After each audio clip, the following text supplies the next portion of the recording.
So I'm sat here pondering things on a Friday as I've been preparing character vids for the remake and just looking at the FF7 remake experience as a whole. And I couldn't help but see, of course, the time period that this remake has come out, arguably one of the strangest time periods that we've seen in our lifetimes. And there's, of course, the pandemic scenario, it coming out over this period. And of course, most of us play Final Fantasy in games, to escape that kind of stuff.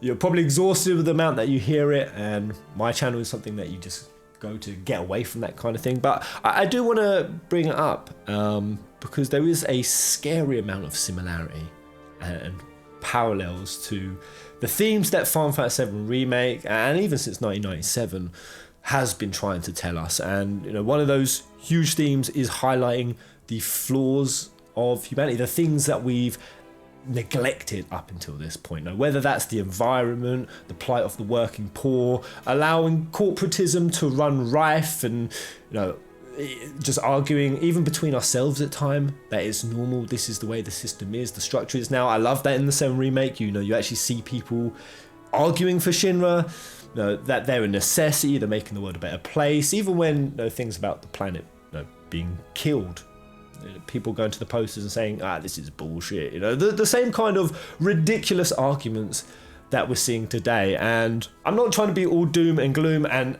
anti-government in this video, but there's definitely an argument to be said that this real sadness and depression and difficulty that it is bringing to people's life, I can't also help but see the good in the scenario, the similarity to what Genova is in the game. Though they're both viruses that when they come along, they force the corporations, the status quo, the establishment.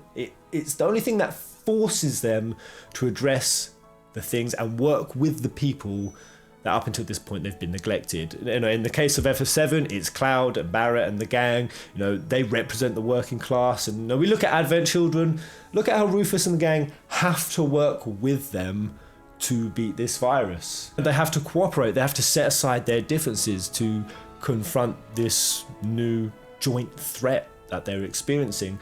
And watching our world governments respond to this scenario as it is, to see their failings, to see the lack of willingness that they have, even though they're forced to do it, to pivot to things like social reform, healthcare, UBI. Scaling back for a moment on the unimportant things that have been allowed to run rampant, like the military-industrial complexes or the prison complexes, or whether that's the stock market, and taking a crisis and using it as an opportunity to take the keys to the treasury and just going and loot it.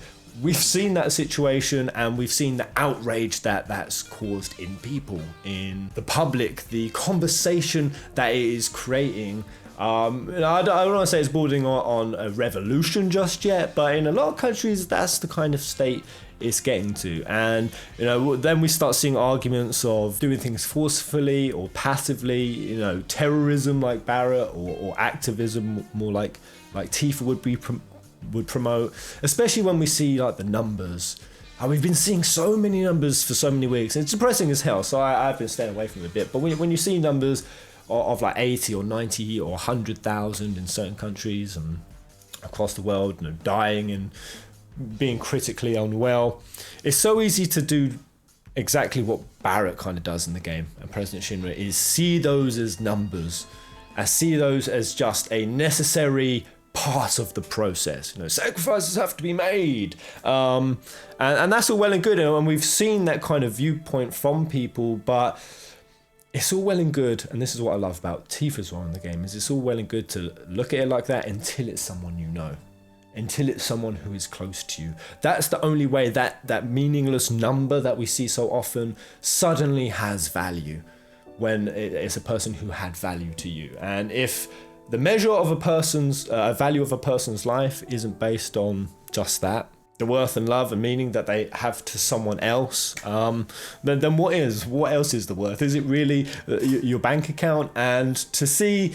all of these sudden pivots to the things that have been previously neglected, again, like healthcare, like UBI, like tax subsidizing or rent subsidies or freezing the mortgage, taking the break off corporatism, social corporatism for just a little while, and seeing how wholly unwilling a lot of world governments are to do it right now. It's really exposing them, and I can't help but see that as a good thing, to see the curtain being lifted, to see a situation coming along that is drastic enough for people to give a shit, to actually put aside the ridiculous arguments that have kind of clouded the political and world and social conversation for so long. When a common enemy comes along, something like this virus or Genova, it really highlights what our priorities are, and to see that those priorities have been wholly misaligned, absolutely, in the response of most world leadership. I can't help but think about Shinra. I mean, they're really no freaking difference. For all intents and purposes, there's no fucking difference. They're just, I know, Shinra might be quite stereotypy and sit around an office and look all villainous and be very obvious in their herder corruption and how little they give a shit, and all they do is they care about their own status and wealth and power. At least they're honest about it. At least Shinra are honest, because for all intents and purposes, most of our leadership might as well just be that, a bunch of gangsters sat around a table thinking how they can profit out of any and all given situations. Even in the middle of a crisis, the message I want to get across, and I've been thinking about, is similar to FF7, all the things that humanity jointly chosen to neglect and have neglected for a long time. This game's real theme and message is about humanity having to get to a stage where they have to now answer for those things. Those things are brought to the forefront and they need to be dealt with. Things that we previously should already have in place. If we're anything like as good as we think we are, if we live up to our narcissism even an ounce, we've explored the cosmos, we've seen out into the universe, we've dissected the smallest of particles, we've built cities and skyscrapers, we've advanced our technology so freaking far, we've come to such an advancement and evolvement in our timeline as a species, and it's just drastically ramping up year on year now. Yet what really is our worth? How far have we really come? When a situation like this comes along, that a situation that requires cool heads, that requires unity, that requires us to address the illnesses that have long been in our society, how we treat the lowest in our class, that is the measure of a society's strength. How passive have we just become? How in love with our technologies and our advancements, our comfy, cushy homes. That's exactly what Shinra provided with all their Mako energy. They provided them comfy lives, and through that everyone just became passively negligent. But now in a situation where people literally can't pay the bills. People are having to go to food banks. They're worried about their jobs, they're worried about their incomes. Yet they still have smart TVs in the house. We all do. A house full of electronic gadgets and gizmos that are top of the range, top range cars, but now they don't have food in their cupboards. It's such a weird corporate technological kind of almost dystopia that this, because I would say utopia before, but I think we can see from this pandemic situation, we're more in a dystopia, and we have been for a while. And that really it's time for us to take this crisis, take this situation, just like humanity needed to in FF7, to wake up to the things that we've been blind to.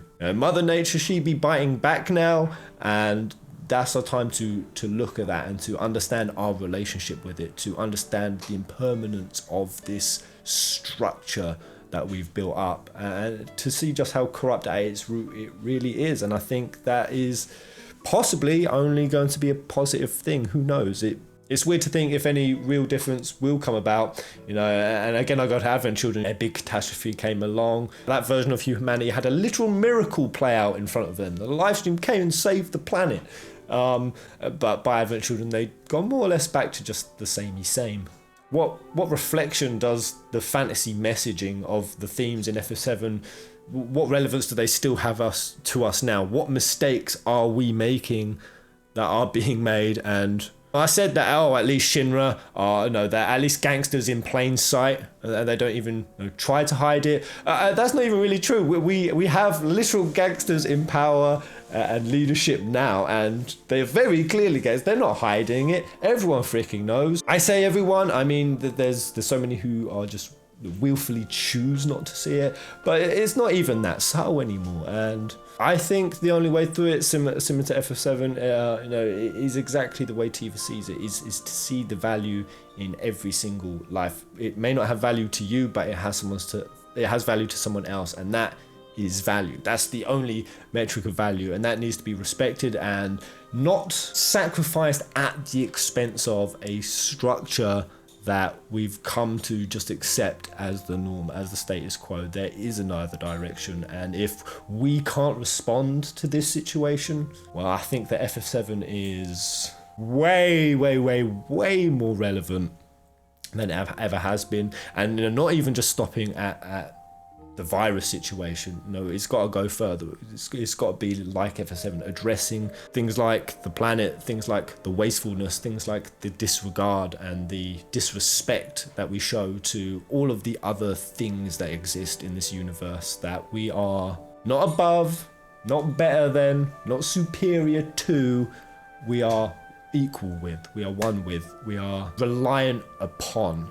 And yeah, I just think it's pretty remarkable, really, how just how relatable still something like FF7 is to me. I know when I first played that game when I was 11, I saw those themes, but I wasn't old enough to really see them or have a strong opinion on. But to now replay this game at the age I am and seeing the world through the lens that I do, and I'm sure most of you do, oh boy, is it even more relatable and defining to the beliefs and the views that I have of the world more than ever. And I think that's just the beauty of Final Fantasy VII. So I really hope everyone is doing well, keeping it chill, and just like FF7, I think while it's easy for us all just to perhaps point at the world government's responses to things and blame them, I think even more important and more positive than that, to turn that same lens inward on ourselves and see exactly how we've revisit how we've been acting and treating the world. Now, how complicit are we in, just like the people of Midgar are, in propping up a company like Shinra and allowing and tolerating for the ease of their own life. It's super duper Kingdom Hearts level of cheese this, but that be the difference that you want to see in the world. That change in ideas and change in course comes from each individual choosing the route of compassion, and that's exactly what Tifa does. That's exactly what she's trying to teach the Cloud. That's exactly who Aerith is. That's exactly what Barrett comes to learn. Nanaki is a perfect example of a sentient creature that, while not human, therefore can be treated as a piece of garbage, can be looked at more as an item, an object, than a real living being. We're still doing that with a lot of sentient creatures all over the planet. Just because Nanaki happens to be able to speak and express his consciousness, it doesn't mean that it's still not there for all other things. God damn, was this more of an excuse to talk about 7 Remake or random points of activism? I don't really know. I don't really care. I just thought it was really cool, and I wanted to express this thought to you as well as send out what I'm hoping is a positive message on the time that we're in, that while shit seems to be falling apart, and it definitely is for a lot of people, and again, I don't want to underplay the difficulties that is for people, but at the same time, it is through shit breaking apart that it can be remade, that it can be remolded into something different, something better, especially now that social reform and social programs are being forced to be implemented. Things that we should have already addressed by now are becoming forced to be addressed. So let's see how it goes, but take it easy, guys. Peace.